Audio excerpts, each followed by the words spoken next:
Hello. Oh, Jeffrey. Hello, Heather, if you can hear me. Hi, I'm getting logged in. Hold on a second. Oh, great.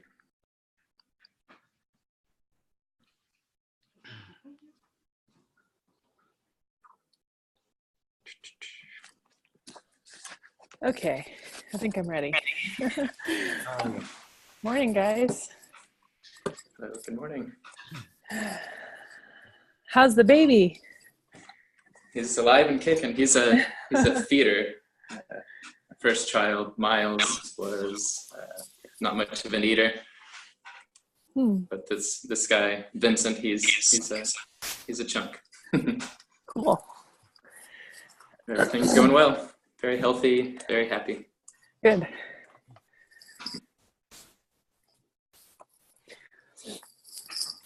How about you? Are you almost done with the semester? I'm sure this is busy times for you. I actually finished, sent grades in on Wednesday last week, and I've been doing program assessment for summer, so it's a little summer work, which is nice. Good. Less stressful, so.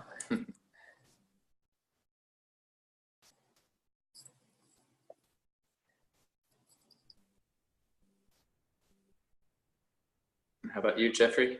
Are you finished with all of the? I know I haven't seen you around the forum much. No, I've been busy with grant application, which went in this week. So it always takes a lot of time.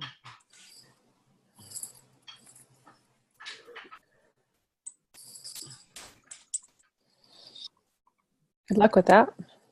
Yeah, it's just a little grant, but it'll help my students a bit. So.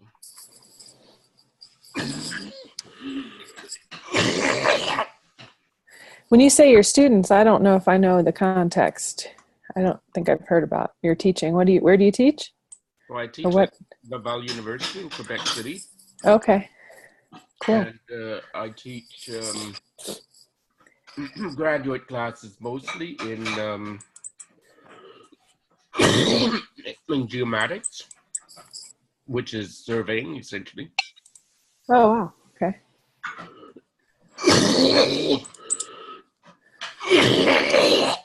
Sounds like your illness is lingering, huh? I often, when I get a cold, I often get something that lingers. Me too. You have to go to the doctor and get antibiotics to deal with it. And I always feel like I should try and avoid it, but it never seems to work. So I may have to go to the doctor about it. Oh no. Hello. Jeffrey, are you feeling ill? I'm feeling okay. It's just that just right now I've got this cough that's just come on a bit too. Hello, Pat. We were able to hear you. Hi, Pat. Cora. Hey. I'm going to hop off just for a minute. I'll be right back. Good morning, Jeffrey. Morning.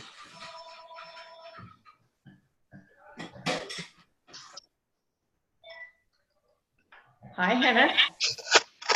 I think I've got it here. Now, right now it says Dell webcam and video effects. Can I just lock that off? Cross it up. I think we're all right. I don't see you, but I see, okay. It looks like I'm in. You're in. Oh, and here's Cora telling me that I am in. Henna's not coming this month? Yeah, Hannah is, but she's at her house. Okay. Don't see her yet. Okay. Thank you. Bye-bye.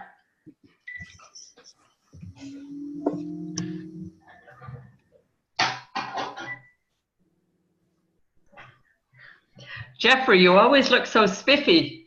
It's a new hairstyle each week. It's Yeah, just that's right. because I've just gotten up and I've had a shower and I'm just coming out. I've just cleaned up, you know.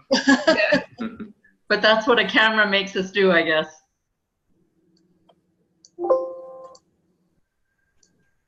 It should be Henna now. And we're also expecting Johnny. No, he was there a minute ago. We're a late start today, so let's give it just a few more minutes for. I guess Henna's going to try and get it on, and I haven't seen Jocelyn yet either. So.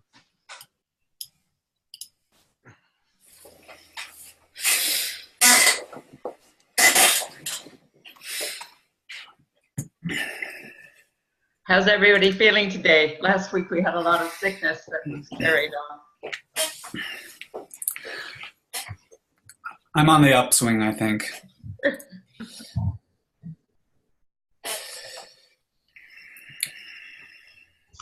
How about you, Doug? I'm feeling chipper. I have a decent amount of rest last night. How's that baby? Last night. Very healthy, very happy. Good. Good. This is your second, Doug, or first? Yeah, my second. I have a 4-year-old as well.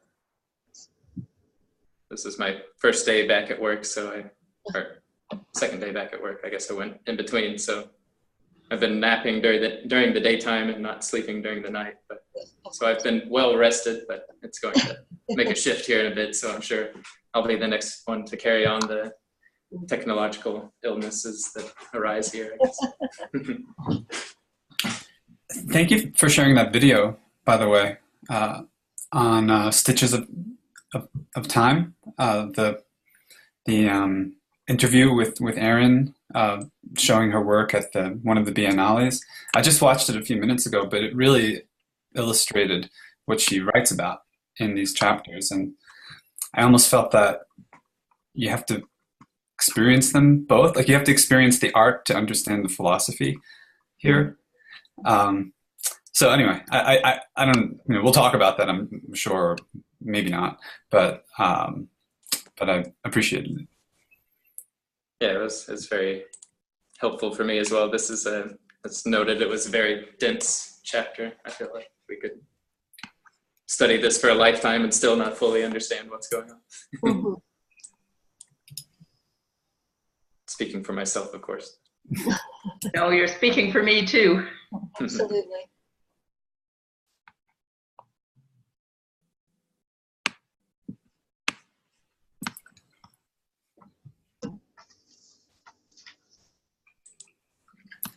Should we do a mic check for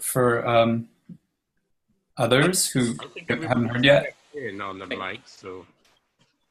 Hello, Henna. I don't know if you said. Can you hear me? Yes. Hi, Henna. Hi. Hi. Hi, Heather. Hi. Oh, there you are. Okay.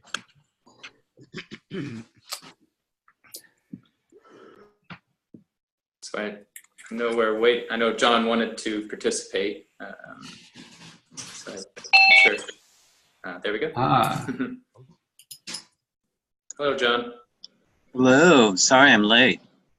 Quite all right. We're just now getting settled in, having comfortable seats in our chairs or wherever we might be. Great. Were we expecting anyone else that you know of, Jeffrey? No, I think we're good. Okay. If you want to give a start for you.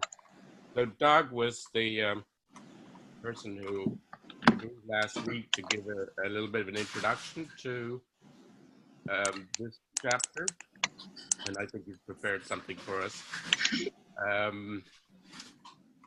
Yeah, why don't I let Doug go, and then we'll talk a bit about it afterwards.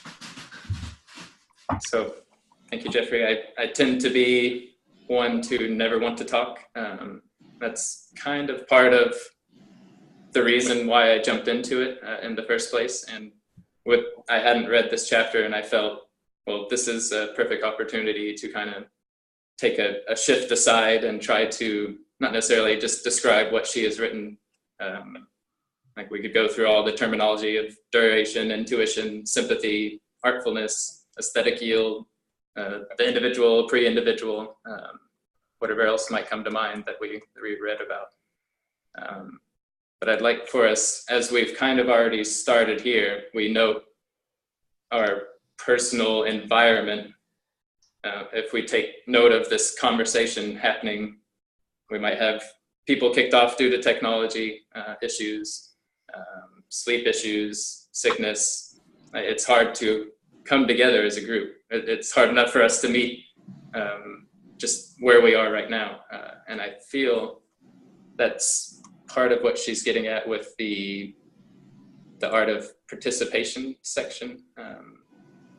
So let me try to see what I've written here. But I feel like we just need to take account of our limited environment. And in order, and that just that acknowledgement allows us to kind of step into this chapter, this realm, for lack of a better word, of just intuition, of just getting into the way of conversation. So the last segment of the art of participation is on contemplation. So I'd like for us to kind of start there. She says, contemplation is attending to the dance of an occasion coming into itself. The contemplation of its becoming cannot be separated out from how it comes into itself. So I have a little poem. For me, I personally cannot just say, okay, intuition is this. So I kind of summarize my readings occasionally through a poem. It's not like a creative endeavor in the least, but it kind of helps me to tap into the feeling of what the author is talking about, especially Erin Manning. Her work really kind of does that for me as well. So I've called this poem Air Conditioning. So that's kind of the aura, maybe the air. If you think of air conditioning, that allows for a nice, pleasant environment. You can adjust this or that on your settings. If we were sitting somewhere in the Middle East in 104-degree weather right now, all huddled together, we'd probably say, we're not gonna have this conversation. Let's focus on drinking lots of water, maybe trying to nap under the shade, because it's just too hard to talk. But in order for us to have this conversation, we have a certain, so that's the conditioning part. On page 62, she says, to say that a process is conditioning is to say that the enabling constraints of its emergence continue to facilitate a propitious engagement with the problem at hand, enabling the passage towards a field that yields. So this is the poem. So I become scared once I am received. Personal collectivities run amok. Cannot explain the unexplained. Remains best when left unspoke. Yet let us intuit an intimate moment here within this space. We sympathize with strange ontologies, separate together, face to face. Tete to tete, I can bet an emergent collective will arise. From autistic perception comes artistic reception, feeling vector authors in disguise. How do we foster the heather fester? Feel the Jocelyn kiss. Share a sympathy with our Jeffrey. Create worlds with Marco and Johnny Davis. How do I tattoo into you, Hannah? Feel the ratamatat with our friend Pat. Bore into the core of Cora. Felt here, felt near. Artfulness perceived and received. Pre-individual, individuated, the trans-individual collectivity. Felt here, felt near, we foreground the feeling tone. Rhythmic swirls, creation of worlds, never again we feel alone. Take a token, take a ticket, your entry fee is waived. Emergent collective is our non-objective, a field that yields in play.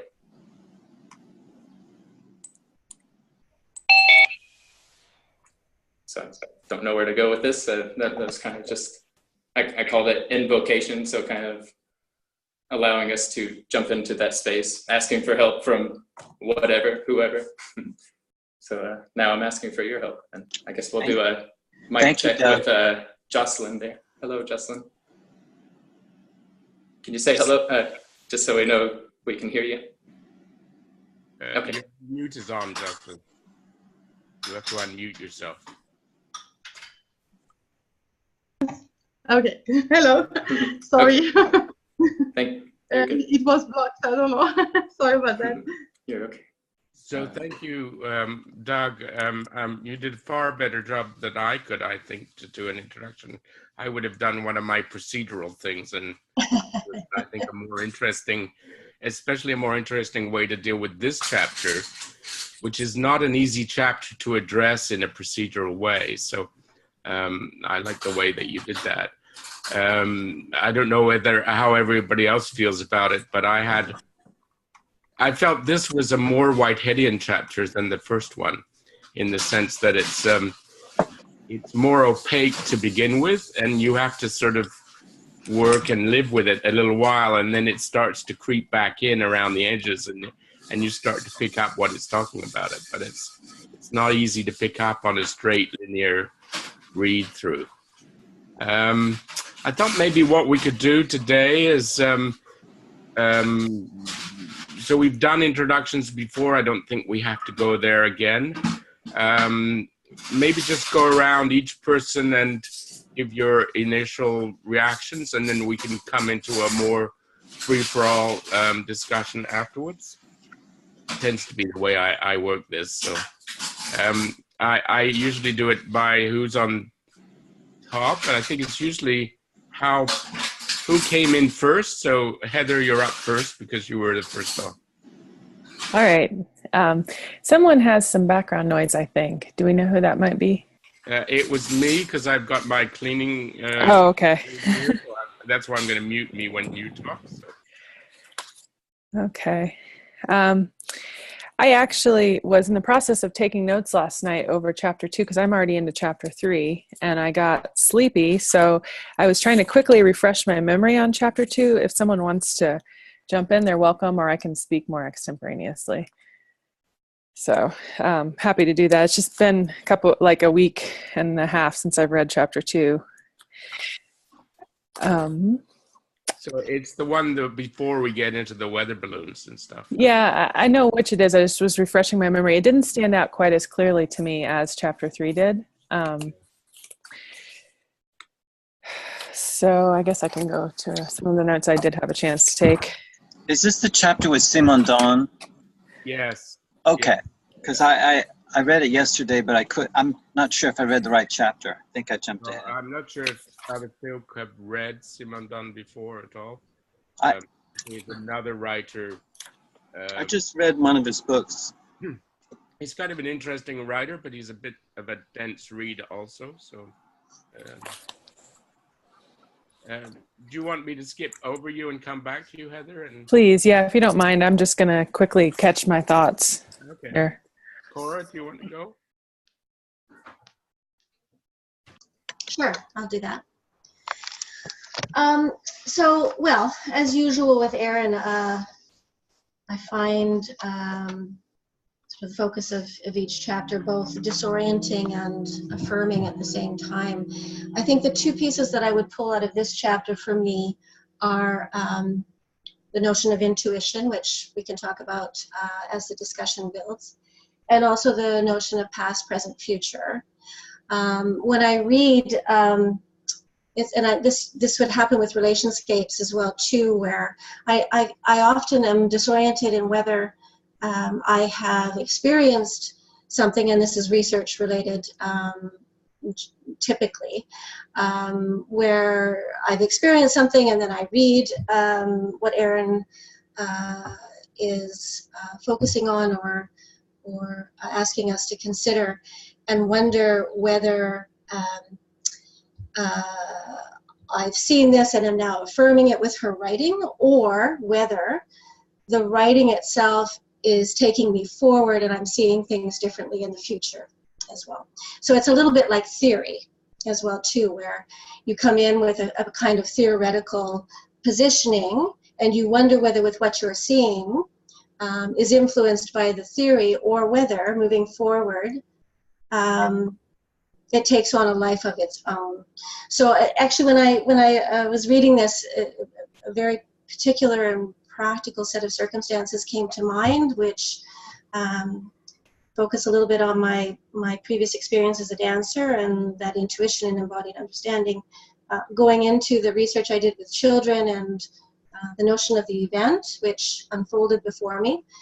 And now moving into a project that I'm doing at the university, where in essence what I experienced with the children is unfolding again, not with my doing, but because maybe I've become sensitized to seeing things in a different way, and creating the circumstances for that to happen is sort of an interesting question. I'm not sure what comes first. So those are some of the things that I'm grappling with, where I can't tell if the writing is influencing what I'm seeing, or whether I'm seeing what I'm seeing and the writing is supporting that. Probably both, which is really exciting. So I'll talk about that experience of the research in the children's kindergarten classroom to what I'm experiencing now at the university, because it's an interesting sort of parallel to what she's writing about in this chapter in terms of artfulness, intuition, past, present, future. Thanks. Pat? Okay, well, I found this chapter very dense, and I have to confess I don't have much of an understanding or connection to the philosophers that Erin is referring to. I have read some of Deleuze, but not very much, and quite a few years ago. I was really intrigued. I found the chapter very dense, quite difficult, and I was most stopped in my reading tracks by particular words, especially verge, vector, intuition, future memory, time, technology, and technicity. I found those really, really intriguing, and it caused me to stop and think and feel about how these terms are used in vernacular English, but also in a scholarly work. It also reminded me of an art exhibition I saw in Paris in England, in London last year, by a Russian Jewish artist whose name is Soutine. And it was an amazing, very tiny little gallery of people at work. And the colors were red and blue, primarily with some white.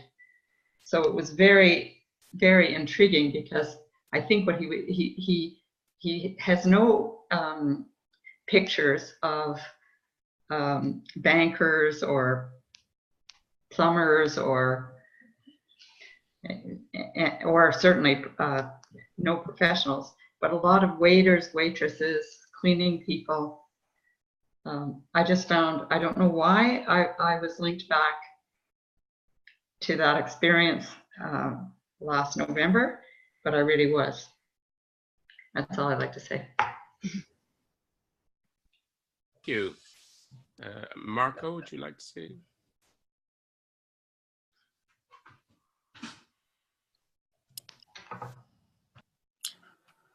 I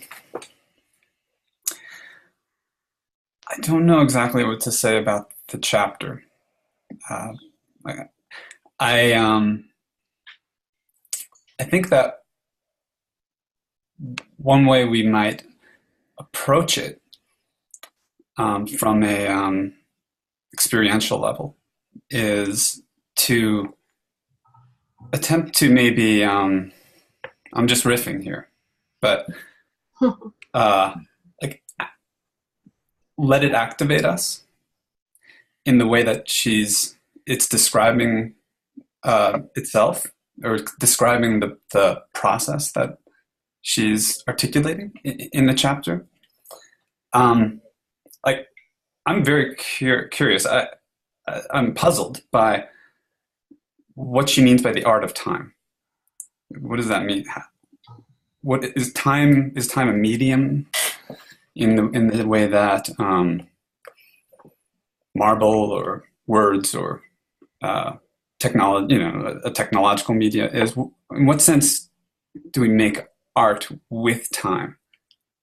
I think that like, so here we are, like, in time, right? There's a duration. She talks about duration. I'm in a duration now of speaking, of uttering, of thinking out loud, and we're participating in this moment, in this time, this duration, 2 hours or whatever it is, but we're not thinking it's 2 hours necessarily, because that's kind of a concept, that's an abstraction from the immediacy of the felt experience that she's, I think, articulating in this piece, and that I saw. I mentioned earlier in that video that Doug shared. It's on the topic for this talk. It shows all these fabrics that she's creating and the ways that people can work with the fabrics, like little buttons she puts on them and ways of folding them. This is an artwork that she describes as having unfolded through time, through a few iterations and these attempts and failures, and then rethinking how to make it into an event, but it's not a pre-choreographed event. That's the really interesting thing. It's an emergent event, and it I'm going to say requires, it doesn't like legally require, but it like existentially requires the participation of people getting in there into the folds of the fabric and feeling it and seeing perceiving the play of colors. And so it was to me, that I didn't understand what I had read that well until I saw that video.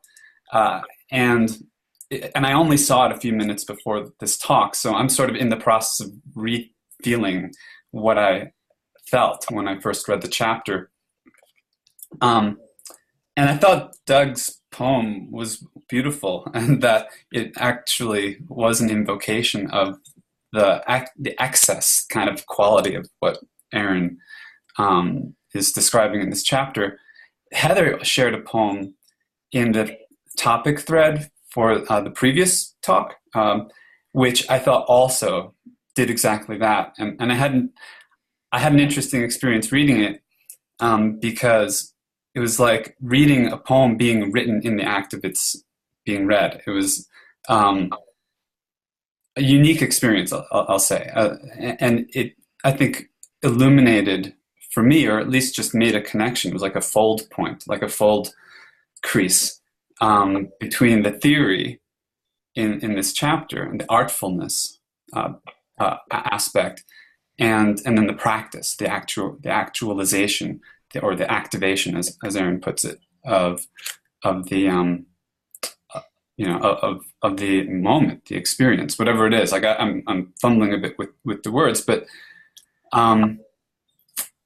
so I'm a bit lost, honestly, in the concepts. But the piece I want to come back to, or maybe just to close my remarks here, have to do with this art of time and the way that things unfold, or the way that things come into being, as she puts it, like through these participatory or collectivities, which we are. This is exactly what we are. So in a way, this book is activating a further expression of the artfulness that she's talking about. And so I wonder what everybody else is going to say and what's going to happen next. Thank you, Marco. That was very helpful. Hannah, would you like to go? Sure. Yeah, so this chapter certainly provoked many things. And I've been thinking about just this whole idea about the minor gesture being felt and the intensity as I'm also reading other works, around affect and how to bring this into my research and my empirical study. And, and what that means in terms of that kind of that felt intensity or following that. And it's funny, I just before logging on, I just quickly skimmed through that topic thread that you had, and Heather had mentioned Eugene Gendlin. And as I was reading some of this work, a few weeks ago, that kind of came to mind, this idea of focusing. And actually, I have this book, Focusing, which I had like years ago when I was, it's more kind of around that around meditative practices and kind of feeling, a way to kind of move out of that kind of stuckness or your habitual kind of stuckness, and how that resonates in a way with this type of work, trying to move out of our habits and to potentially as a way to receive what else is happening or to follow what else might be happening. So anyways, thank you for bringing that up in the thread, Heather, because I think in a way I'd like to really revisit this and to see how that can help, just even explore this work in some more depth. And the other, I guess there were some points, and I'm not too sure if it was just from this chapter or from previous chapters, but these notions of the pre-personal or what predates form. I'm trying to grapple with, what that essentially means, like what that means when you're predating form or what's pre-personal, because I still feel that it comes through the personal. So again, just trying to tease out what those terms, how those are helpful and how, or how to really even understand them. So those are the two things that really stood out for me. Thank you. John?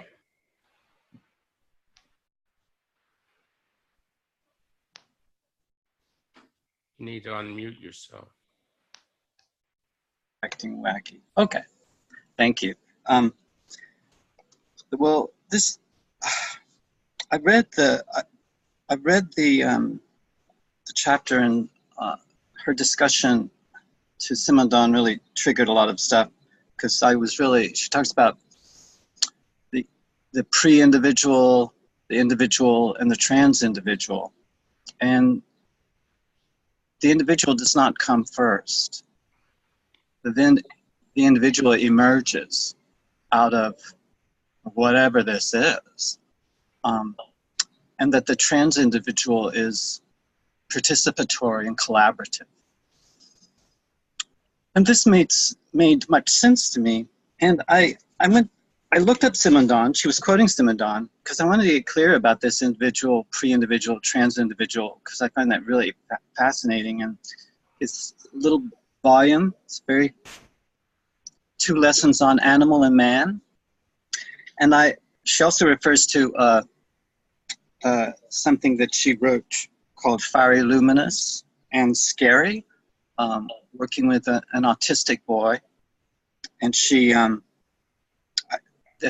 quoted herself from another book. So I looked that up, and I read those few pages, working with that the young man that she was working with. They had it was all about touch and participation and moving into this installation that she was working with and trying to get people who were neurotypical to participate. And often these persons had been traumatized because they were told to sit still or pay attention, or don't do too much, tone it down. So a lot of these autistic persons are very reluctant to join in any kind of game that someone else has already made the rules about. So she realized that this person said, I want to create play with Erin, and he wanted his parents to leave the room. And she thought, well, what is create play? Rather than have a pre-established game with all the rules, he was inviting some other kind of relationship with her. And I found this so moving. And later, evidently, he's found his voice, because she quotes him. And I just want to quote it briefly because I think it's neuroatypicals. I think all of us have some neuroatypicality about us, or we probably wouldn't be interested in reading this stuff. But I find this very interesting, what he says. DJ is his name. He says, experts think they can determine our thoughts from observing our behavior, but most of you know this is hard to do for anyone.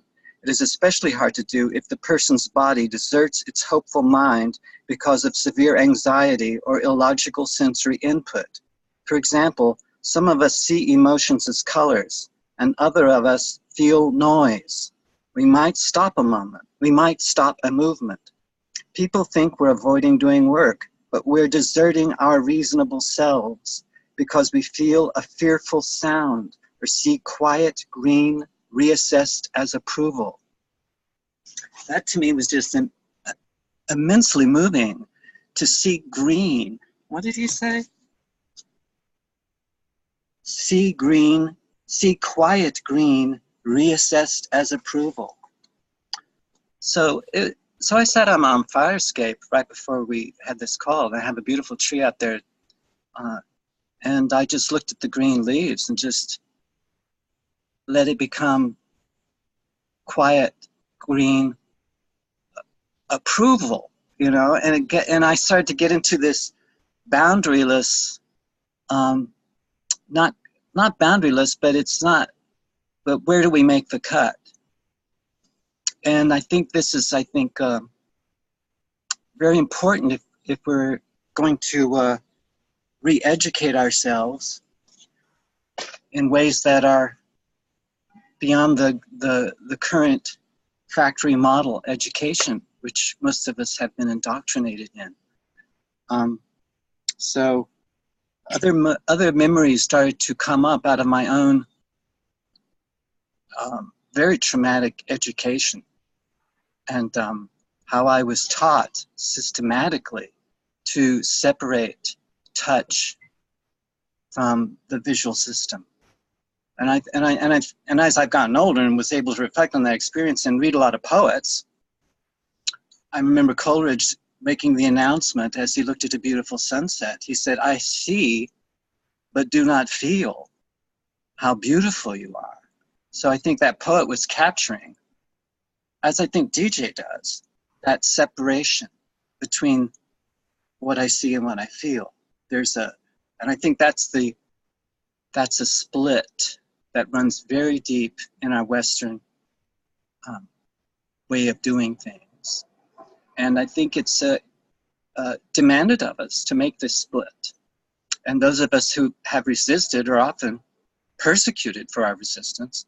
And those of us who can pass, you know, and act normal, we make sense of the world as best we can, sometimes with very little support.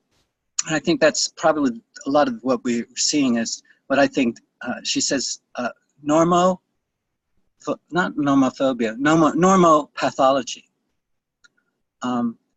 And I think if we would put that into the diagnostic to statistical manual, I think we would change the field of medicine probably overnight. that the so-called normal that, you know, we're supposed to aspire to is a pathological, in some ways, condition. So those are my responses to reading this chapter. And I've also got some other responses, but I think I'll just press the pause button and listen to you guys. Thank you. Thank you, John. Always a interesting take on things. Jocelyn, do you want to share some thoughts? I have to unmute you. Yeah. Yeah. Hello, everyone. First of all, I would like to say that this book is not as usual. I was caught by the honesty of the writing. By honesty, I will point out first that she really tries to give us her path. And usually when I read academic book or even books, there is always a lot of tricks in the writing, trying to don't really show the difficulties, or when they show the difficulties, they really focus on it, and they don't really present the whole process. And I was really touched by the fact that the honesty was preserved, and not only preserved in the writing, but more in the feeling of it. I was touched by the fact that she's taking time to explain even little details in her way of doing things with her hands. I was touched also by the fact that because she recognized that neurodiversity is not something that she's taking for granted, but she acknowledged that, and she is putting us in the way of, she says that part of my knowledge is part of myself, is part of this neurodiversity, is part of everything I am good at and everything I'm not good at. And you have to take the whole package if you want to understand the knowledge I have to provide to you. And I really get emotional about that, because I think that it's a way we are taught at school as sorry, I forgot your name, as John just said. It's really that we just looking for results, looking for good process that could be generalized, but we're not looking at the pitfalls, the difficulties, and also the part of the person that make her special. And she says that, I mean, what I understood is that part of the knowledge that she wants to share is not only knowledgeable object, it's not only something that you can grab, it's herself, it's the way how she can provide and express the whole diversity around her. And that make me really feel feel really connected to that. And at the same time, I realize that I'm not able to do that. I'm not able to show myself on this difficulties part. I was taught to not show, any difficulties, and I have difficulties to show my past. I mean my real states when I do something, because I don't want people to see how I'm doing things, because there is also a lot of difficulties. So usually when I wrote my methods, I avoid all kind of things that could be, that people can take and criticize. And she is doing the opposite. She is trying to go deep in this path. And what I found really precious is that you can find deep knowledge in these little cracks that she is opening. And you can also find yourself and recognize yourself in this path. So I was not, at the beginning, I was not really eager to read this chapter, to tell you the truth, because I found it's a little bit too practical. I like things that are very theoretical. And at the same time, she shows a very good way of using her hands, and I'm not good at that. So I was like having some distance from this chapter at the very beginning. But the more I read, the more I recognize myself, the more I feel like, oh, I'm not the only one. The more I get in touch with what she's trying to bring us. Coming back to the chapter about recherche création that we read for last time, and this chapter, there is a link, and sometimes it's not only a theoretical link. She showed us how to do it. She showed us that it's not like a layered cake where you have the research and you have the creation, and then you have on the top of it some sugar that you can put in order to show the whole package. But it's really showing how she did it, how she can, be involved in the theory and at the same time be really embodied. So yes, it was very touchy. I learned a lot, and at the same time, well, I'm not sure I'm ready to do that, but I really get emotional to see all this work and the honesty she put into it. So it's what I wanted to share. Thank you, Justin. Heather, I'm going to go first, and then I'll pass it to you if that's okay. So I had a number of things. I wanted to riff off some of what other people said. So Marco talked about artfulness about 3 weeks ago. I think he was already looking at this kind of, or I don't know if he had actually read the chapter at that point, but he was interested in the concept. And so the idea of artfulness, so when I came into the chapter, my driving question is, what is she going to say about artfulness? But of course, when you go into the chapter, she's not talking about artfulness. She's talking about the art of time and Simondon's individuation process and these other issues. And so it took me, it isn't until she gets towards the end of the chapter that she really starts to bring in the question about what is artfulness. And so what I pulled out of it is, and it relates also to the other things that Marco was saying about her practice of artwork. So this idea where she, in her own art, it's really not about the object. It's about the process of working with some material, and the public or the viewers are invited into the process of working with the material. And having, as I said, having spent some time with Erin over the last few years, I sort of understand that about her way of doing things. And I think so and she says this at some point in the chapter, she says, the artfulness question is both an issue of how you do art. So that's like how she does art, but I think she's suggesting that this process of working with materials is perhaps intrinsic to any artistic process and not just her own, which emphasizes those aspects of it, but which all art processes tend to do.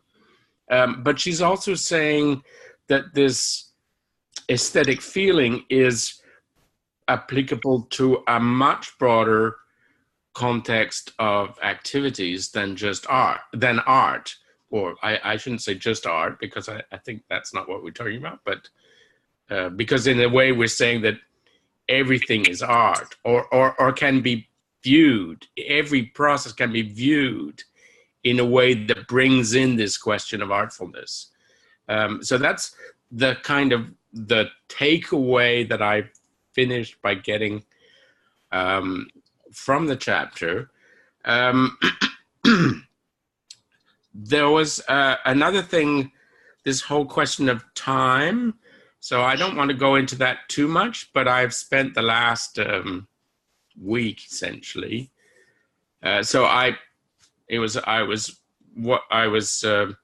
I'm in a discussion with another group, including some science fiction writers, and one of these people referred to the lecture of Carlo Rovelli about the nature of time, which I viewed, and then in order to understand what he was talking about the nature. So he's a physicist who's one of the people who's developed what's called loop quantum gravity, which is a theory about quantum gravity, which links quantum mechanics and general relativity together. Anyway, he's proposing a radically different view of time that is emerging from the current understanding of physics and essentially the only thing left in his theory of time is the notion of event, which is Whitehead's idea. And so it's his approach is very Whiteheadian. And so, so there's a kind of a paradox when she talks about the art of time and past and present and future, because in a strictly Whiteheadian sense, although there is no time. There is events, and they link together, but there's no time in the sense that we normally think about it. So when she talks about the art of time, I think we have to be willing to step back from our own ideas about time and to explore other ways that she's talking about this. So, so Whitehead, I mean, without going into the details, but White has had a kind of a process by which events come into being, which is a kind of a gathering together, but not necessarily a temporal gathering together, although one could interpret it that way. And events are discrete. The world is made of events, and they don't necessarily connect together.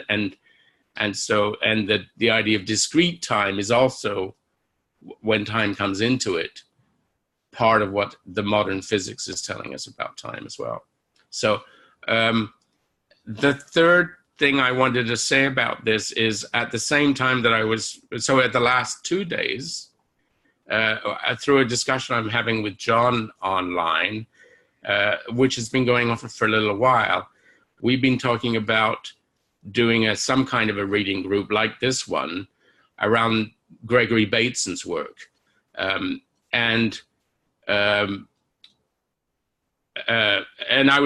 What I was thinking was that it would be useful to focus on a modern text, a recent text, in relation to Gregory Bateson's work, so that we could actually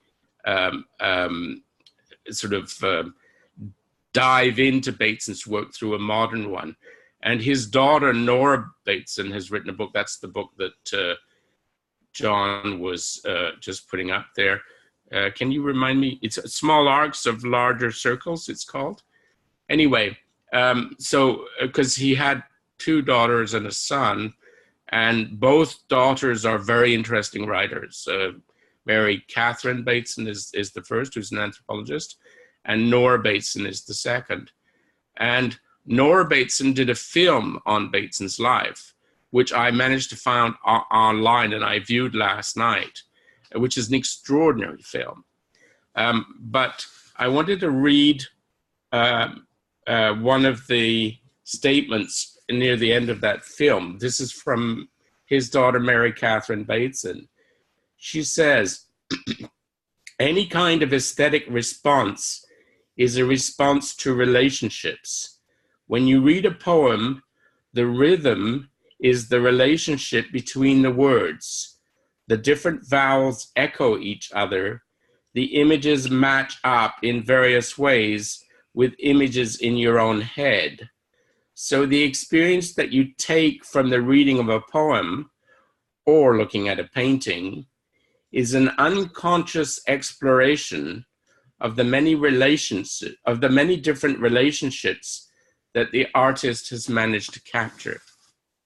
So she's referring to her father's work there, but it clearly dovetails into this whole discussion we're having about Erin Manning's work. And a lot of the film focuses on Gregory Bateson's ideas about ecology. And so, I mean, part of his idea is this idea that the world of nature and the world of the mind are intimately linked together, and there's a lot of crosstalk between the two, which is still a very relevant idea to the current context, and part of the problem we have with the breakdown of the environment, because we have failed to grasp and work with this idea properly, and it's one of his key ideas. Anyway, I just think in reading and listening to that film, which I highly recommend, that it speaks to the same kinds of issues that Erin is bringing into here.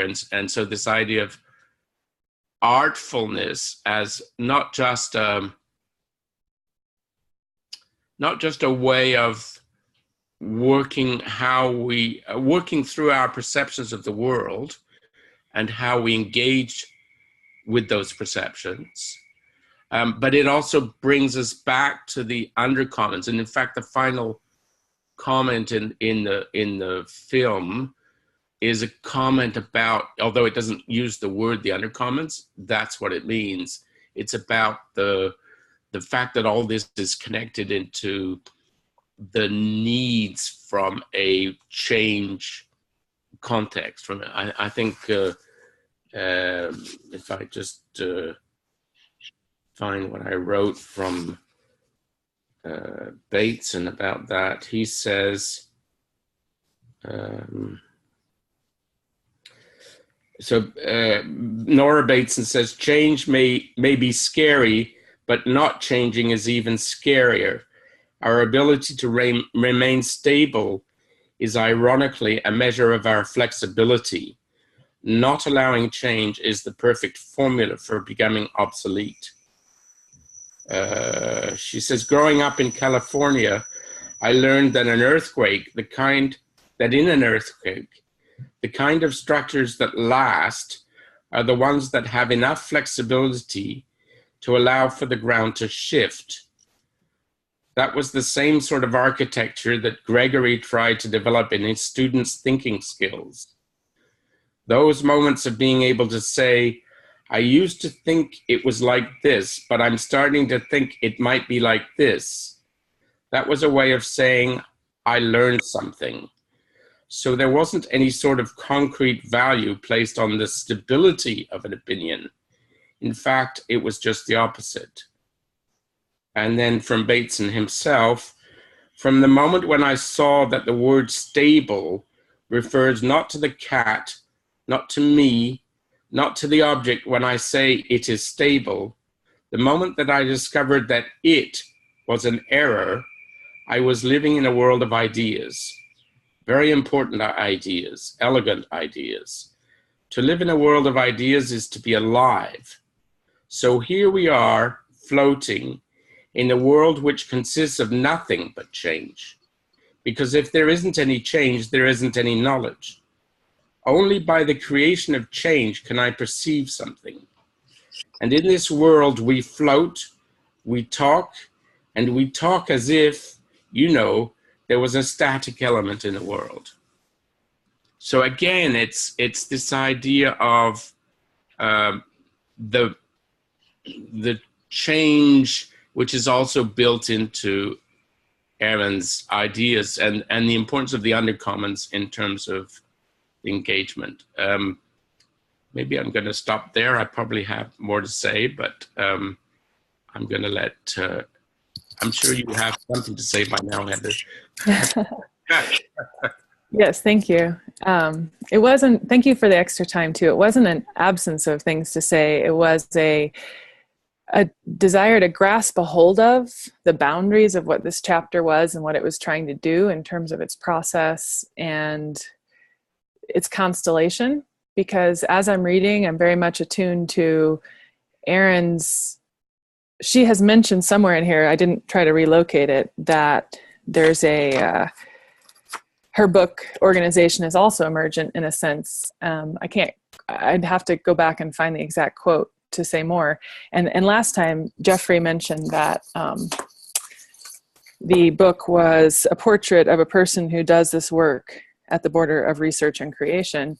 And so I'm also interested in the way she brings together these contents for the chapters, because it's very similar to my own understanding of art process from Naropa that was really cultivated at Naropa. So there's a way that she maybe reached out and grabbed Bergson and brought duration and time and sympathy into the chapter through this process that she's using. And for me, time felt like the biggest displacement. I think multiple people here have mentioned how it doesn't feel like we can fully grasp what she means.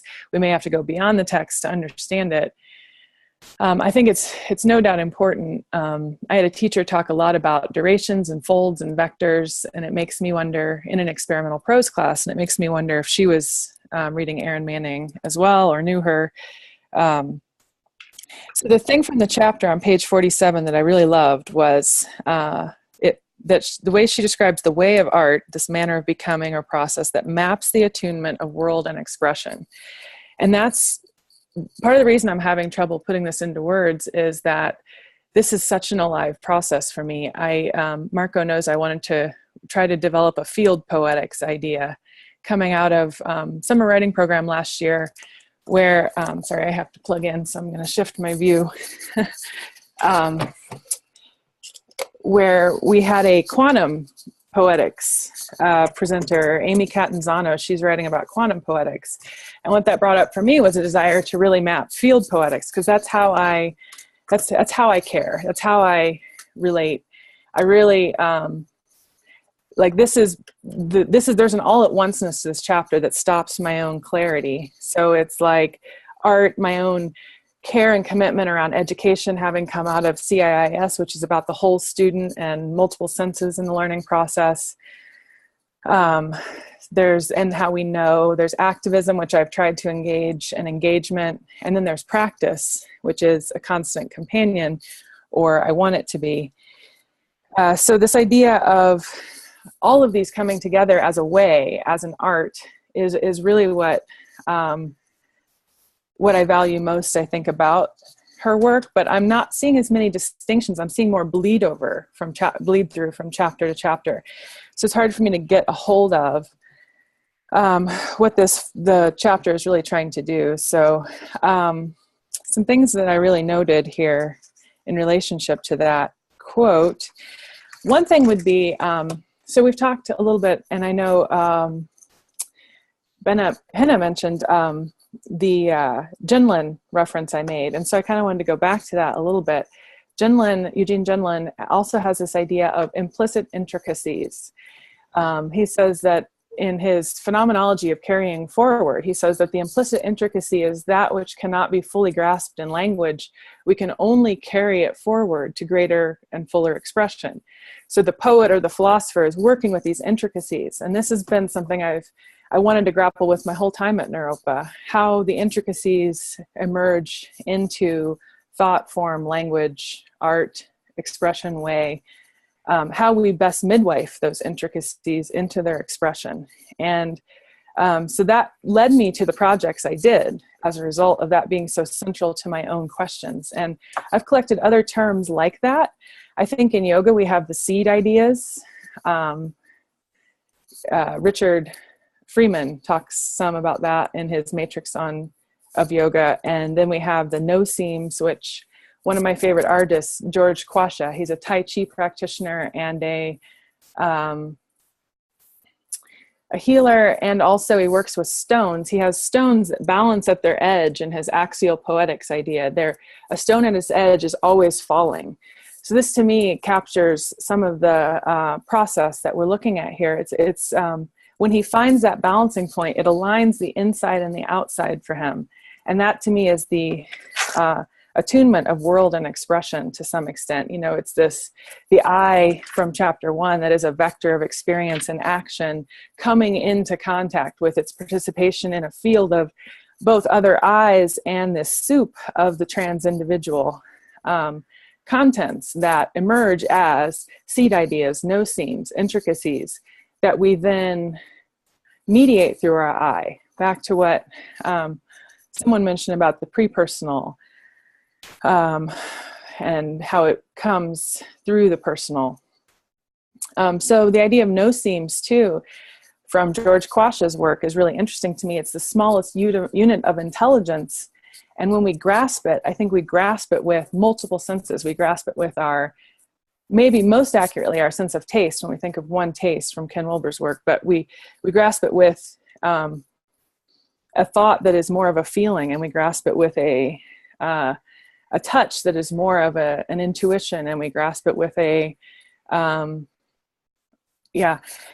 mean, this is where I really want to dwell, is in all these areas. I'm really curious about some of these things. I'm thinking of the artwork of Andrew Goldsworthy, who is a nature artist, if you know him.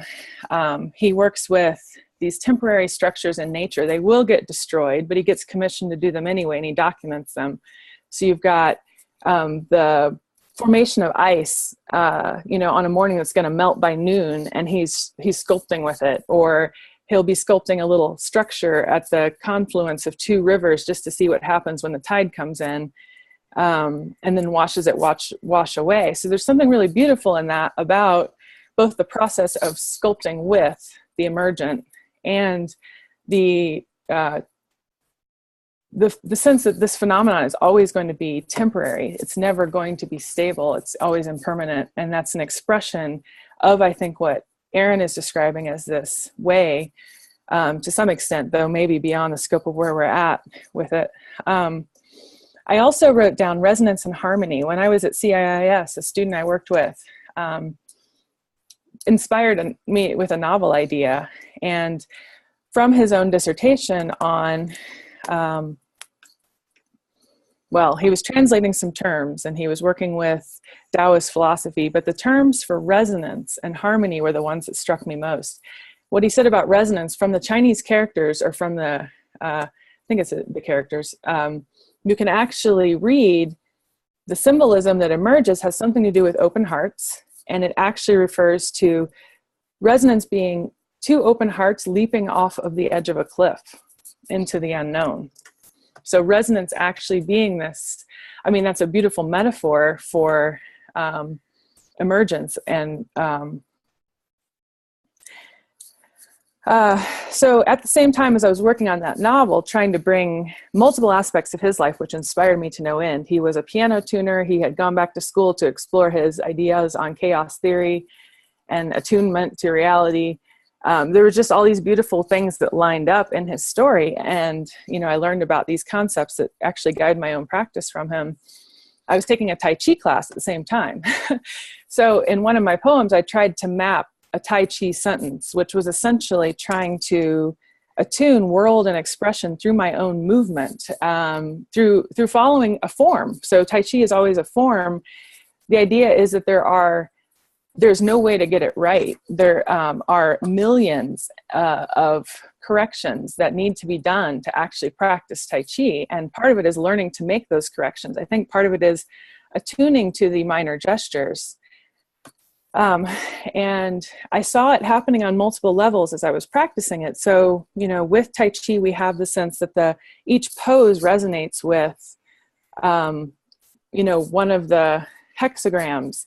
And it resonates with a martial arts posture. And it resonates with, for me, it also resonated with the way my field was organized, and my life started to change as I was practicing Tai Chi.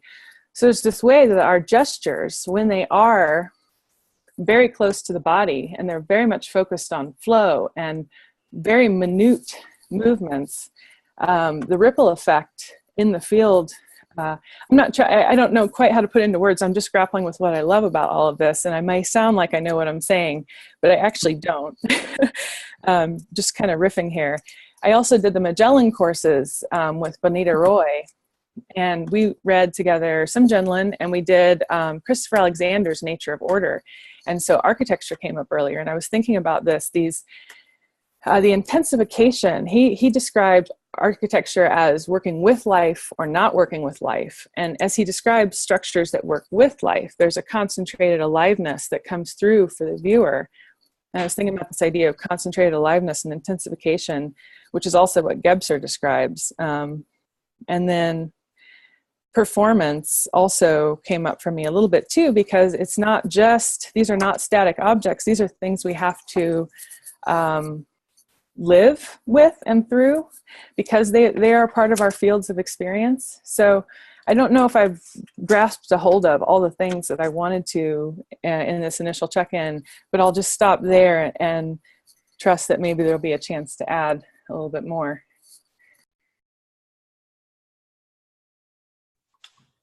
Did we forget you, Doug, earlier in our circle? Oh, you went first, did you? I can't remember now. I spoke, yes. I feel Heather just kind of rewrote chapter 2 in her own words.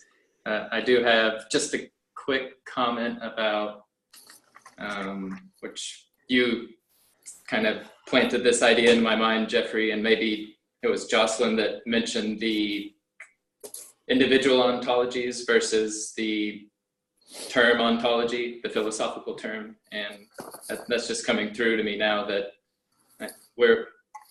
I'm very interested in what's here right now. Everyone here, obviously we have a limited amount of time, but like Heather just gave us a good depiction of her passion, her life story, and encapsulated within a couple minutes there. And we've all kind of done that to a certain extent. We know each other's passions, or at least what we're working towards, and how that kind of flows within time. And you were talking, what's the physicist you were talking about, Jeffrey? Cavelli or Rovelli, I think. Carlo Rovelli. Yeah, but I think he said there's no defined present or no shared present, I think, is what he wrote. Yep, that's right. And we're from around the globe, or at least around the continent, and it's impossible to kind of take in everything. Even within this chapter we read, it's impossible. We haven't all read Bergson or Whitehead, or don't fully understand the terms she's using, but we can grasp them. And so my question is kind of how do we do that? But that's maybe my passion, is always trying to tap into that realm. So that's my second introduction there. Okay. I just wanted a quick comment about one thing that Heather said before I open the floor to general debate. But you mentioned quantum poetics and poetic fields. So we should probably talk more about that. Maybe we can set up an online session at some point, Heather, because I wrote a paper 25 years ago on quantum poetics. So the world is catching up with some of the early work that I did. But I would love to explore that more with you. So, Johnny, go ahead. Yeah. Are we opening up sort of an open frame? Okay. Heather, you mentioned George Quasha. And here's his book. Yes. I don't know if you can see this marvelous image of this gigantic rock. Yep. Sort of kissing another rock, but it must weigh a ton. And how this artist is brave enough to make these things happen. But as you were talking, Heather, I recalled, and I don't know how I've forgotten this, but I think I saw you lecture on this author at a Gebser Society. Was that you? Oh, okay, cool. A number of years ago, I saw this, and I went on and I bought the book, and I haven't read it, but I've certainly been absorbed by the pictures, and the writing I have read is wonderful. Also, after reading this chapter, I did pull out the Simondon. I looked at another chapter from another book by Erin that she referenced, and I got Nora Bateson's book. We mentioned this earlier. And I'm just demonstrating a field effect. And I believe that those of us who read too much or get lost in the library or use bookstore, which is basically my favorite place to be on the planet, is at the Strand Bookstores, one of the largest used bookstores in the world. I think what we enjoy, besides buying books and reading books, is the field of just being in the juxtaposition of all these different book covers with all these different blurbs and who said this blurb and have I read a book by who wrote this blurb. So you were mentioning Douglas. We may not have read Bergson or Whitehead, but we probably have read someone who has read Bergson or Whitehead. And there's no greater pleasure for me than when I'm reading someone and I like what they're writing, and they quote someone else that I've already read, and I realize, oh, there's a community of invisible readers who have come across a trace of something that I have come across and been stimulated or moved by or repelled by. But I think that we get these field effects from reading and writing, and that are, I think, what Kripal calls telepathic communication. And actually, the intersubjective space we enter with another person. We don't like to admit this in our Cartesian grid world, but it's driven by telepathy. I mean, language comes out of the already. So we are in constant participation and collaboration. And it's scary how much we have to edit and delete and distort in order to function. And I make that as a real, it's a tremendous trouble when you're in a, I went out on my fire escape and started to read. And I started to take notes, and I was communing with my tree. And then all of a sudden I noticed that this meeting had already started because I had lost track of time. So I had to get on my computer, and I was about 7 minutes late. But this is sort of typical of what happens when we remember and we anticipate in our unique unfolding ways. And the clock time on the wall, which our factory model educations have given precedence to. The clock time dominates almost all of our social functioning. It's about getting to some place on time and the penalties that we will get if we don't show up on time.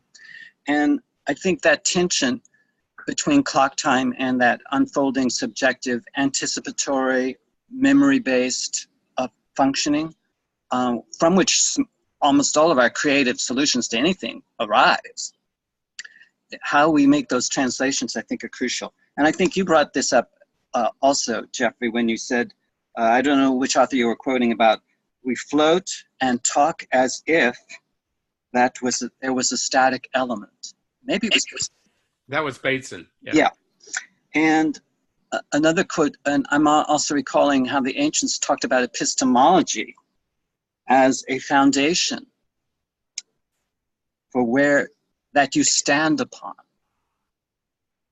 So knowledge as a static foundation upon which you stand is very much contrasted, I think, with our experience of a perpetual earthquake, where we are, where we stand may not be negotiable. We are really, I think reading Donna Haraway and staying with the trouble, she calls it, even though there are irreversible, some of the damage that has been done is irreversible. However, she cautions against despair and not doing anything, because there may be enough relational capacity for us to redraw our maps and our boundaries and say, let's go in this direction, and we're not going to go in that direction. But we've learned something about that direction, and we're going to go in another direction. So we're going to be what she's talking about, reworlding or worlding, and we're going to favor some things, and we're going to stop giving energy to other things. And storytelling and metaphor and myth making is essential to this unfolding. So she says, stay with the trouble, because it's so much easier just to have another beer and watch another TV show or go out shopping, which is basically what we're encouraged to do. So anyway, those are some things that are coming up for me. And very briefly, the Simondon reading, trans-individual, pre-individual, individual, and the interplay. And I was reading Simondon, and I was getting this sense of, he was just talking about fish, amphibian, land animals, reptiles, birds, mammals, humans. And he asked the question, when did human become different from animal? And when did animal become non-human?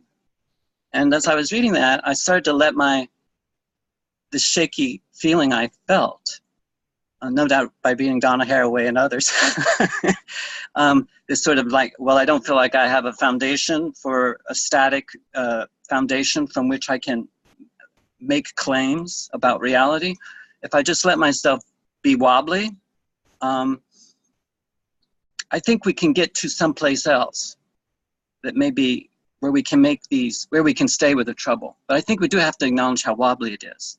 And that we may crash and burn. I'm pretty sure we will crash and burn, but I think we should still stay with it because there may be unprecedented opportunities.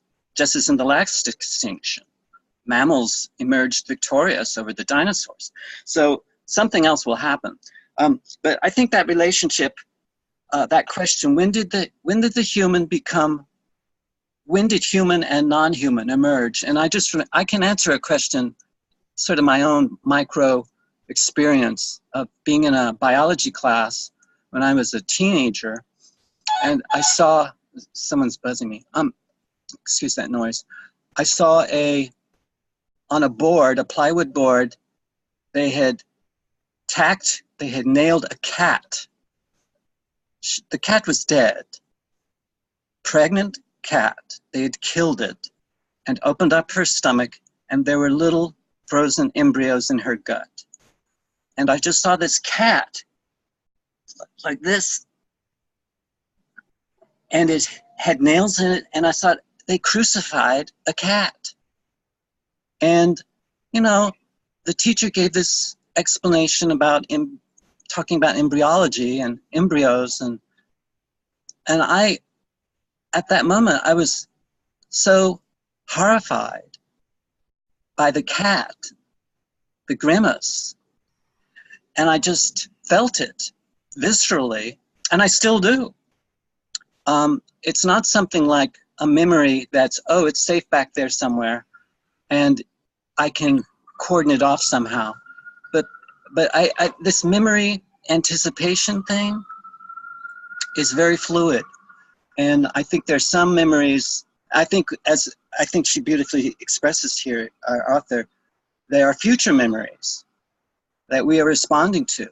And sometimes some of them are maybe ecstatic and some of them may be quite excruciating, but we sort of need to have a sensitive enough sensorium, a perceptual space that we visit often enough so that we can make these very subtle distinctions. And I fear, as I don't know who this famous author was, he was talking about a character who lived in close proximity to his body. I think most of us live in, close proximity to our body if we have to go to the bathroom or eat something, but most of the rest of the time we're in probably a virtual zone. And virtual zones are very important to visit, but I don't know how we're going to survive if that's the only place we hang out. So I think the abstract and the concrete operate in imaginal spaces as well, and we can bring those back into our real-time perceptual space. But I think it's going to take a lot of coordination among persons who are competent enough to make these kind of distinctions. And I think this is where poets and playwrights and actors and musicians hang out. So that's my 2 cents. And thank you for this opportunity to rehearse with you guys, because I think this is my metaphor of, I think we're in this cosmic theater space, and this is a rehearsal for a performance. I don't think we haven't coordinated the time-space coordinates for that, but I think we're going to be thrust into all kinds of performances that were not properly rehearsed, and so we do have to learn how to be improvisers, but we have to also respect structure, because good improvisation comes out of being able to riff in respectful ways, so that when this is a time for solo, this is a time for a chorus, this is a time for something to support someone else's solo. So you have that performer's capacity to know when it's time to take center stage and when it's time to not be in the spotlight, but to know how to blend with the shadows. And in an artful way, there's a great artistry in being able to come forward into the light and then to recede into the dark. And every good performer knows when to make this happen. So thank you for this opportunity. Thanks. So the non-human is something that Erin is quite careful to introduce in the text. It's also a Whiteheadian idea. Whitehead, his whole philosophy of process philosophy is rooted on the idea that events make up animals and other mountains and other things than humans, and the process philosophy is about the non-human as much as the human. Brian Masumi, who's Erin's partner in crime, wrote a really interesting book called What Animals Teach Us About Politics, which I recommend. It is a philosophical text, but it is an interesting look at the non-human in this context. Other people?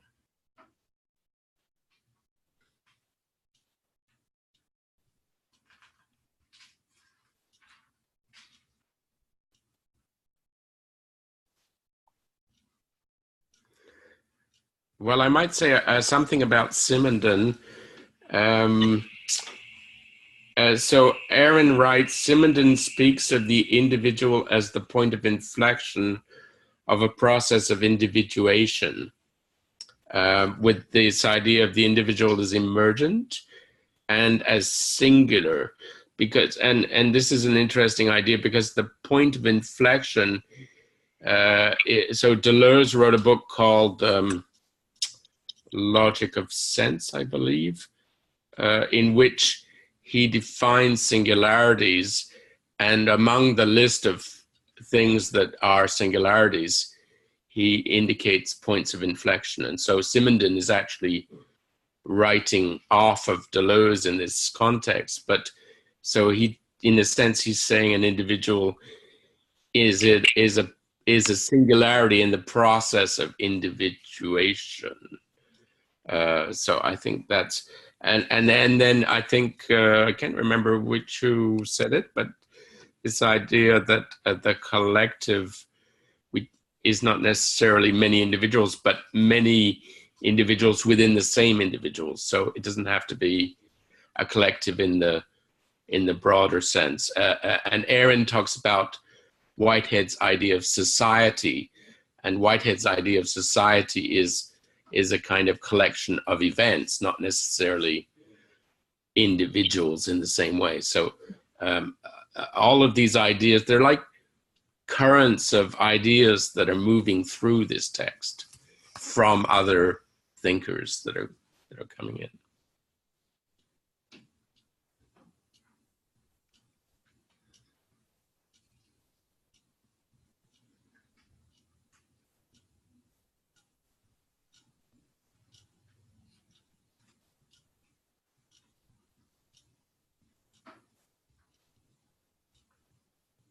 Well, I'd like to ask a question to perhaps provoke some response. How do you bring artfulness into your work? You, whoever wants to reply to this, what does that mean to you?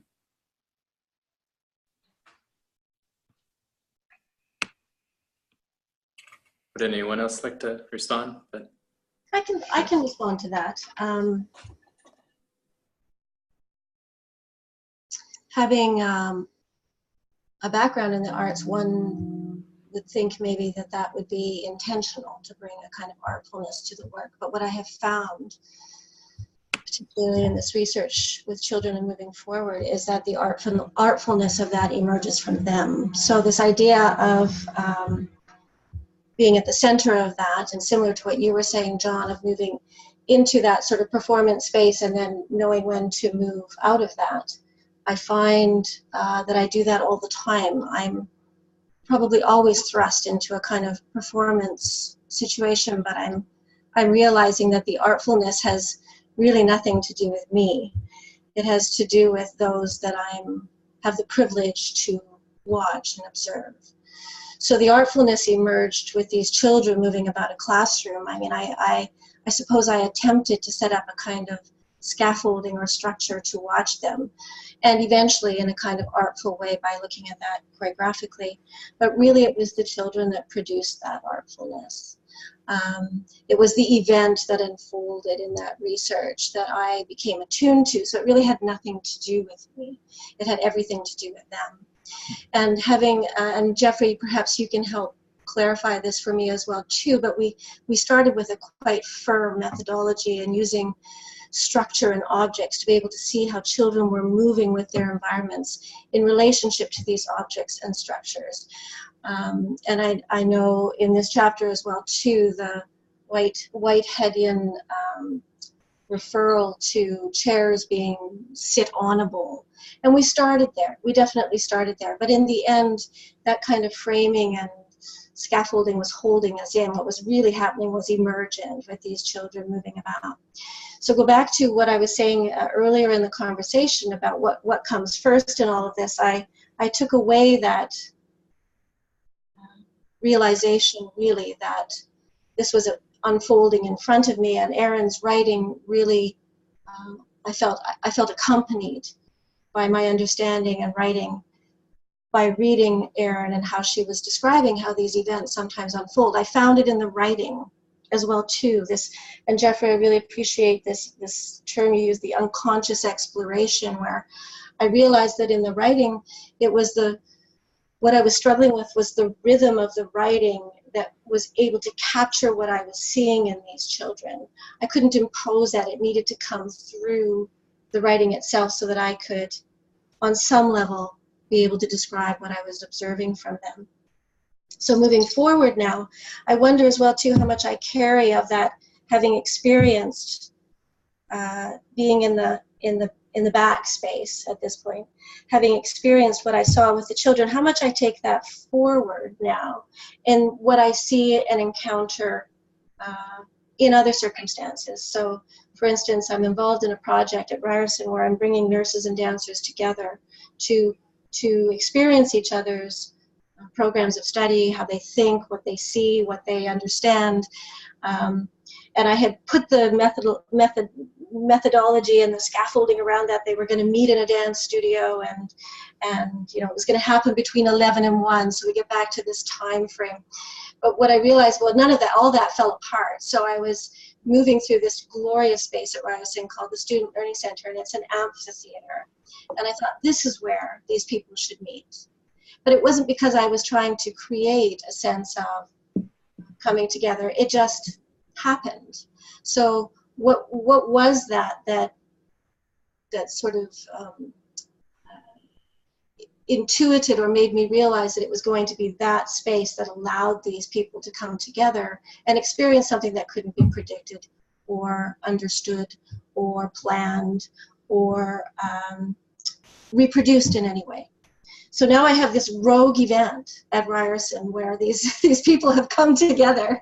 They've taken it to a completely different place than I ever could have imagined in their discussions, in their responses. I have a business student now that happened to pass through this event who is very interested in getting involved, recorded it in a particular way, sees it in a different way. So it's all these unfoldings from just simply have walked through the space and realized that this is where this should happen, not knowing what was going to happen. So I really enjoy my place now. And when you say, how do we bring artfulness to this, I see myself retreating a little bit and just letting the circumstances and the artfulness emerge from the circumstances. So the writing is beautiful for that. It supports it, but it also leads the way in some ways as well too, when I think about what else can happen. When you say the writing, are you referring to your own writing? I was referring to Erin in that. I was referring to Erin well, probably both, because I feel in some ways, and I said that to Erin when we first met her, I felt like she said, we never write alone. And when I was writing my dissertation and reading her at the same time, it did feel like like I was writing with her on some level. So that's comforting. That's comforting in some ways, to know that you're not just pulling this from your own mind, but that there's someone that's there supporting and guiding and inspiring. Thank you. It was nice to be able to embellish on that. And John, the coming into the space and moving out of the space really facilitated this notion of artfulness for me.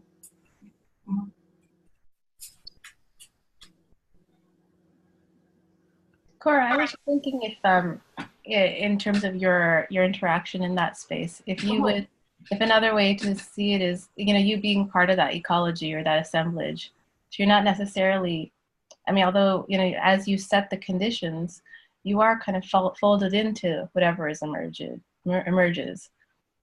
So it's not necessarily just an observation, it's actually, you are in there,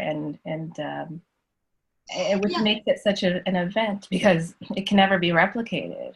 And that's everything that you brought into and everything everybody else has in that moment is what leads to that emergence. Yes, I think the difference now, though, is that I'm really enjoying the fact that I'm less conscious of that I'm there, but something else is unfolding as a result. And that happened with the children as well, too. Actually, Pat and I had that conversation the other day where the children brought me into that experience, but at some point you begin to slip away in that. I suppose the reemergence is maybe through the writing and through my own body and experiences with movement. But for a moment there, you become almost just simply part of the flow, the changes in speeds and the rhythm of what that is. And that's a little bit easier to articulate with the children. It's a little more difficult to articulate when this is more verbal with what's happening with the nurses and the students interacting with one another. But I'll find my way through that. But I appreciate you saying that. It is this slipping in and slipping out. It's really exciting, though, to see something unfold from that. So someone that we focused on in the past that really intrigued me, which is really related to what you're talking about, Cora, is Carrie Welsh. She talks about the fractal topology of time, I believe is what the paper is called. But she maps the EEG, which I have limited knowledge of this, but she maps the EEG to different kind of aspects of time. And what really resonated with me in one of her talks was this notion of what you're getting at here is the child. But this paper, the Manning's paper as well, is kind of it's trying to describe maybe a child's version of time, but as well as what Bergson gets at, duration and intuition as well. But you're talking about going in and out of those various time frames. And I always want to I don't always want to have a practical application of what I read, but that this really applies. Like Manning's work kind of reminded me of like that view that you can hold within you. I think Gebser calls this the atemporality. And if you're able to kind of not necessarily have some super mind and tap into all the realms at any given time, but to be aware of the various dynamics at play, you can really tap into the reason why your child, it takes 30 minutes to get to the bathroom to brush their teeth. It's because they're not with your time. Exactly. And same with an older person. This is kind of going on Bergson's idea of duration. And we accumulate, it's not a linear time process, but once we're in that moment, the duration moment, right? If you're an older person, you will have 70, 80 years of memory and feeling to tap into. So one word like time might trigger, you might go into reverie for hours thinking, oh, I remember this conversation I had back in 2018 with this group of people. But it's 40 years later and you're sitting there just contemplating the 2 minutes it takes to reheat your coffee or something like that. I agree. Yeah, that's So it's very, not necessarily wise, but it's useful and beautiful to be aware of this dimension. No, I appreciate that, especially your reference to children. Absolutely. time changes with children. Absolutely. Yeah, and having children definitely helps with that. It does. You're right. You're right. Both ways. Can I riff on that a little bit? Unless someone else. I wanted to another chapter in this previous book of Erin's, The Dance of Attention. She opens it with an exercise. She calls it a diagrammatic practice. And it's very simple. I'll just describe it. You lie down on the floor with your eyes closed. Then you make a diagram of the room that you're lying down in. And then you create a space within that diagram. And then, with your eyes closed, you stand up and you enter into that imaginary space in the diagram so that it becomes an actual space. And then see what happens. I think this was a setup for a dance piece and also a training for how does one contact the imaginal and differentiate the imaginal from the imaginary. Because there's fantasy, there's reverie, and there are also non-ordinary experiences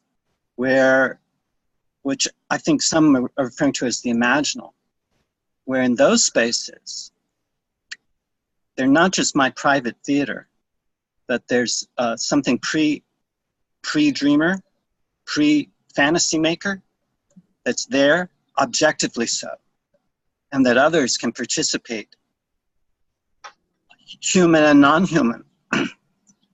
And I think that's why what I'm referring to as a cosmic theater, which is very different from the conventional clock time driven factory model education that is monophasic rather than polyphasic. It suppresses those multiple phases, I think, that you're talking about, Doug, as you put it, Carrie Welch's, we live in a profoundly monophasic culture, and all those various other phases which make the monophasic culture possible are reduced or eliminated. It's just noise. We try to turn it down. So I think we're in this strange dilemma as we look at, biological evolution and the dangers of assuming that cultural evolution is the same thing as biological evolution. I think there are overlaps, but there are dramatic differences. And I believe that animals, just like humans, dream. They close their eyes and they dream. They're monophasic and polyphasic creatures too. They wake up and they want someone to go get them milk or open a can of tuna or whatever. So they have their intentions and purposes and their sense of agency as we do. And they also have an imaginary life. As anyone who's watched a dog having a dream, you'll see them, and there's something interior space that they've entered.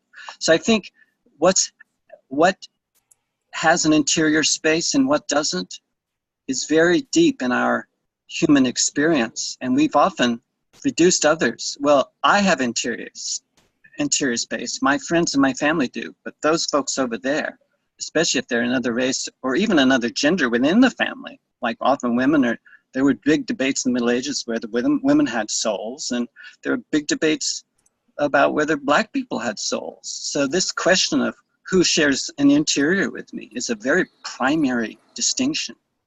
And I think autistic persons really challenge our normal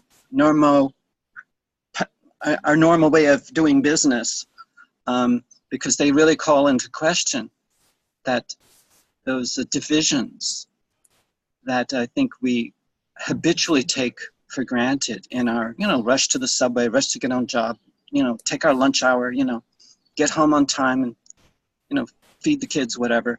I think those that overscheduling of just about everything has deeply interfered with our natural rhythms.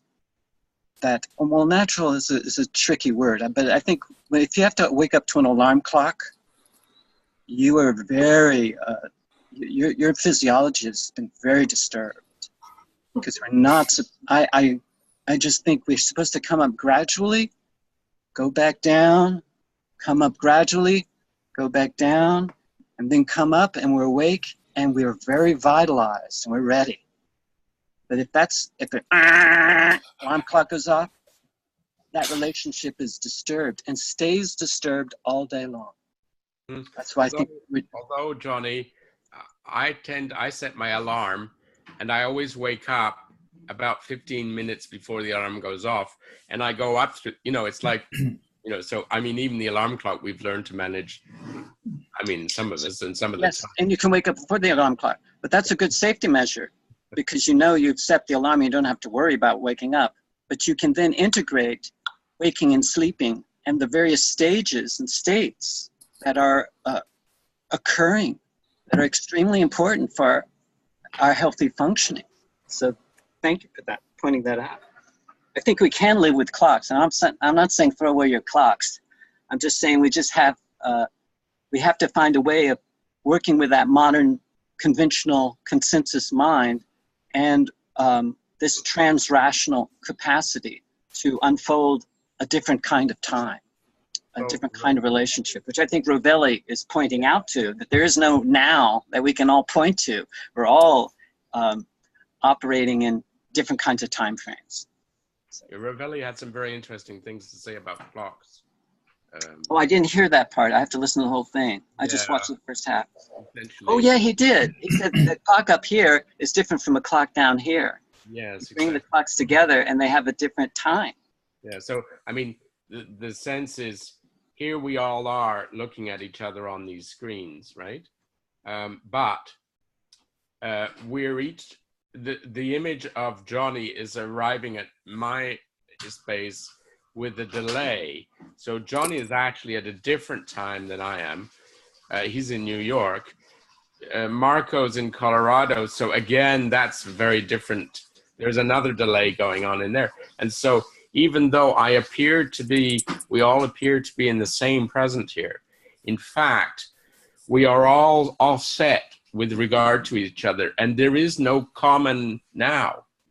Each of us has our own individual time, and that's the only thing you can say. You can't say that there's a common, and Rovelli shows the argument from a physical point of view about why that's the case. And so clocks are simply a way of pinning down something, and it's the clock that becomes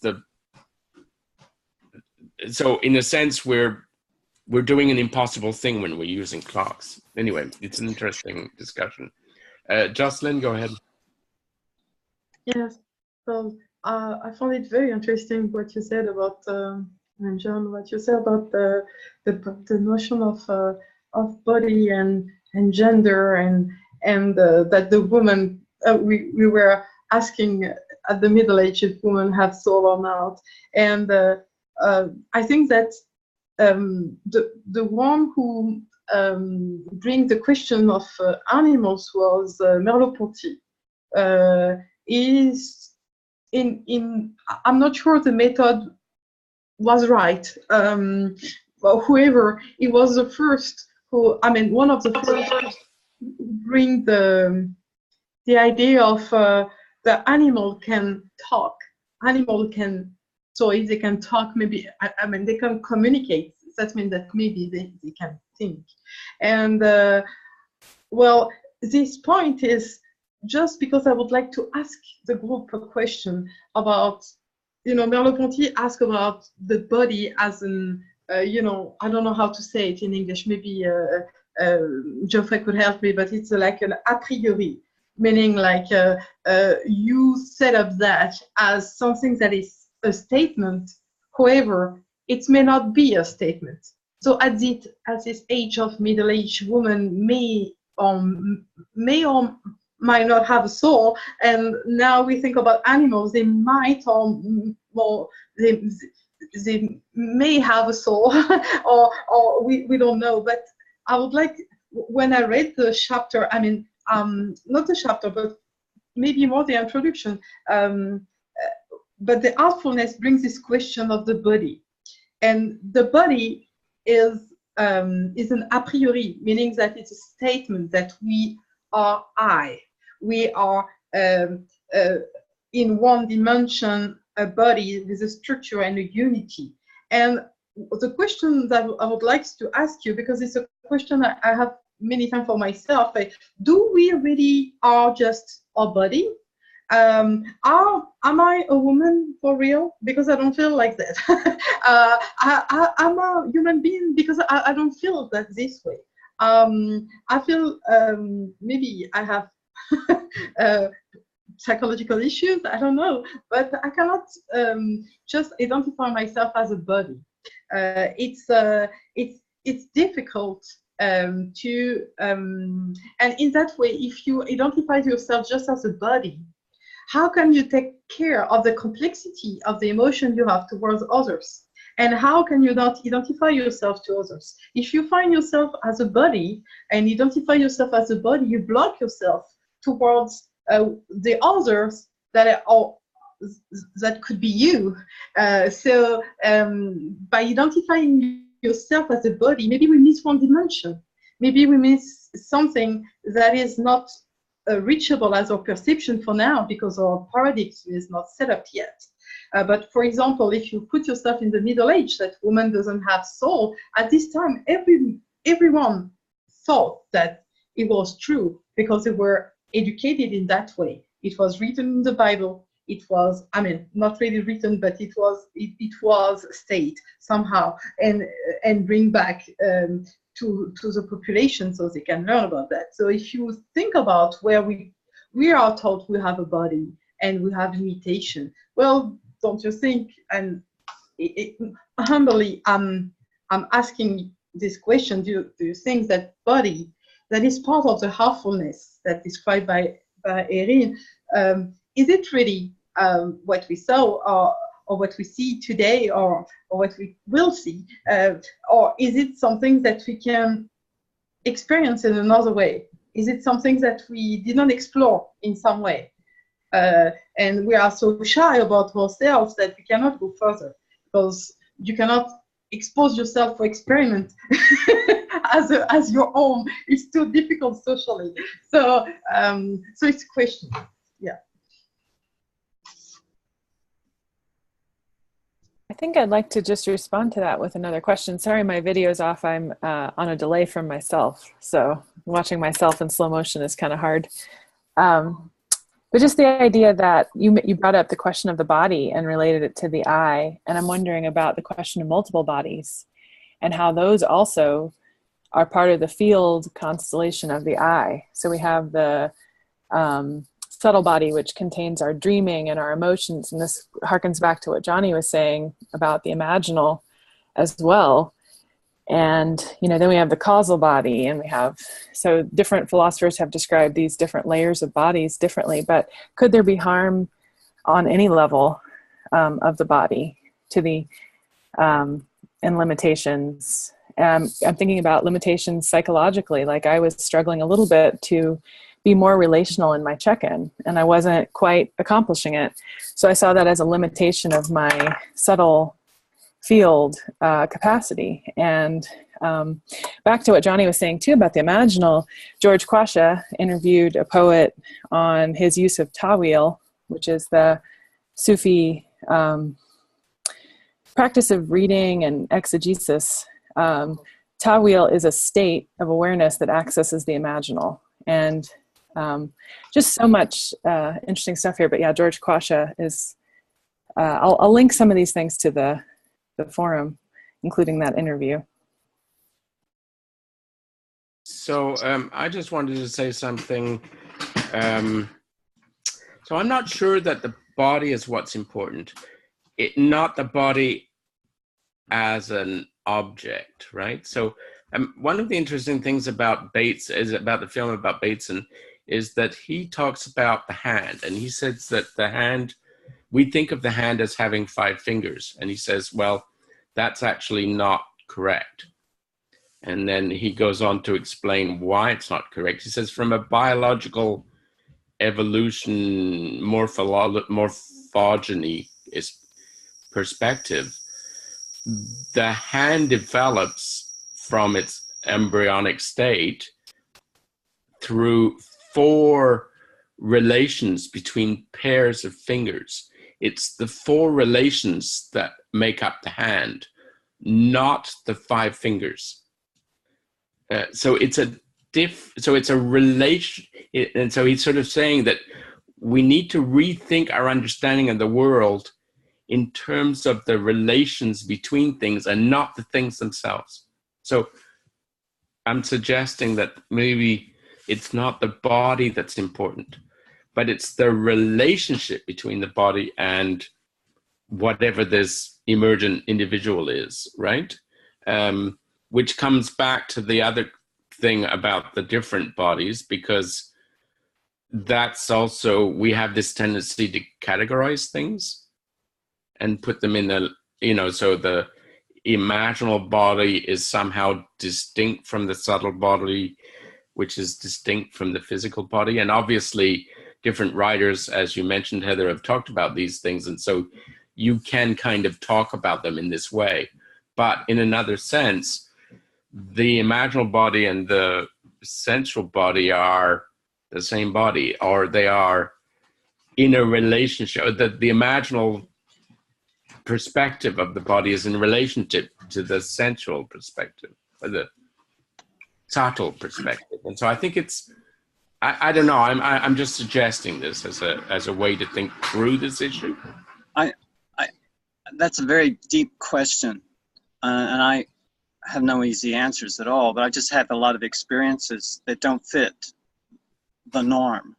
And I'm just curious about this, when we make claims about the same, similar, and different, that there may be something that unifies all those terms that we could put on a Mobius strip where the inside and the outside are a bit of a blur, or Klein bottle. We've talked a lot about topological figures that sort of capture this enigmatic, where the subject and object are not so clearly defined. And I think that's in these non-ordinary experiences, which I consider extremely real, even if no one has ever shared any of these experiences. I think that there's some, I've read enough of the literature to know, to imagine that the terms that the tantric masters were using, and some of the Christian mystics were using, those who really specialized, as the Sufis did, in producing, using the body to produce non-ordinary states. Athletes and musicians and lovers all report non-ordinary experiences that are very hard to put into words, but those of us who found a way of putting them into words are often revitalized by that exercise. And then we can share, I think, our different maps. And I think that becomes very compelling and very Batesonian, that I have a map and I can make a communication. So my map is a creation and a communication, and then you can do the same. And then I think something complex, more complex, begins to emerge. So, but I just have one anecdote. I had a friend who was dying. She lived in upstate New York, and I lived in Manhattan. And I had someone who was very good at out-of-body experiences. He talked about the difference between an out-of-body experience and a lucid dream, and the physiological differences. And they've evidently been able to do this in a laboratory, that there now are clear differences between someone who's in a lucid dream and someone who's having an out-of-body experience. I have the book that he wrote, and he said, if you want to turn a lucid dream into an out-of-body experience, the next time you're in a lucid dream, just say, I want to stop this dream. And then you will be in an out-of-body experience. So the next time I was in a lucid dream, instead of getting attached to the stuff that was going on in the lucid dream, or inquiring into the lucid dream. I just said, I want to stop this dream. And I did. Everything stopped. It was just sort of this, it was sort of this staticky, this buzzing stuff. And then I just said, I want to go see my friend. And I was flying over upstate New York from Manhattan. I was looking down below me, and it looked pretty much like there's the Hudson River, and there's a lot of little cities down there. And I ended up, she wasn't in a physical space, but there was someplace else where she was, where I was able to communicate with her and invite her to come with me to another place. And there was a man there, and he had a white fedora hat. He was Japanese. She had once lived in Japan many years ago. And he said, I'll take over from here, you know, and he sort of took her to this place that looked like a hotel. So I'm just saying that there are altered states within altered states within altered states. But all of these altered states are in relationship to something that we call a non-altered state. And I think this is where our epistemological concerns become extremely, very, very weird, if we're honest with ourselves. So, you know, there is, I think, no platform upon which we stand when we start to go into these trans-individual, that doesn't mean they're on pre-individual spaces. I don't think you create your own reality. I don't think it's like that. I think it's much more weird than any of us could possibly imagine. I think some physicists have come to that conclusion as well. So I'm going to stop the discussion there because we've come to the top of the hour. I'd kind of like to leave Jocelyn's question open for next time. I think actually it may tie into the next chapters in some sense, because I think the body comes back in to those chapters. So I'd like to leave it as an open question and lead us into that discussion. I'd also like if somebody could take on maybe two people, one person to introduce chapter 3 and one person to introduce chapter 4. I'd be happy to do one of them. Heather, Yep. Do you want to do number 3? Well, Jocelyn has her hand up. Jocelyn, you want to unmute and we can discuss? Sorry, I was talking to myself. That's okay. Do you have a preference? Did you want to do this as well? Oh yeah, either of them. I would like to take one. Okay, 3 is fine with me. Okay, you do 3 and Jocelyn will do 4, which is is it the fabric one anyway? And then we'll take Dress becomes body. So you can bring in your question about body into your introduction there, Jocelyn. So so thank you for everybody. Wonderful. Yeah. Thank you to everybody. It's been an extraordinary experience. I feel so privileged to be present at these discussions. I think they're extraordinarily rich as discussions go. And, you know, I'm going to have to spend time with the recording just to sort of untangle all the different threads going on. I did want to mention that there is ongoing discussion on the site following the discussion. So please check in on the site to see and take part in those discussions if you feel moved to do so, because I think one of the opportunities and interesting aspects of this kind of online discussion in this context is that we can maintain a textual discussion, a written discussion that complements the verbal discussion and the recording of the conversations, and all of that makes for a very rich milieu for exchange. So I'd like to encourage you to take part in those other opportunities that are there as well. And thank you for your participation, and see you in 2 weeks. Thank you, Jeffrey. Thank you. Thanks, everybody. Thank you, everybody. Thanks so much. This was great. Bye. Bye-bye. Bye.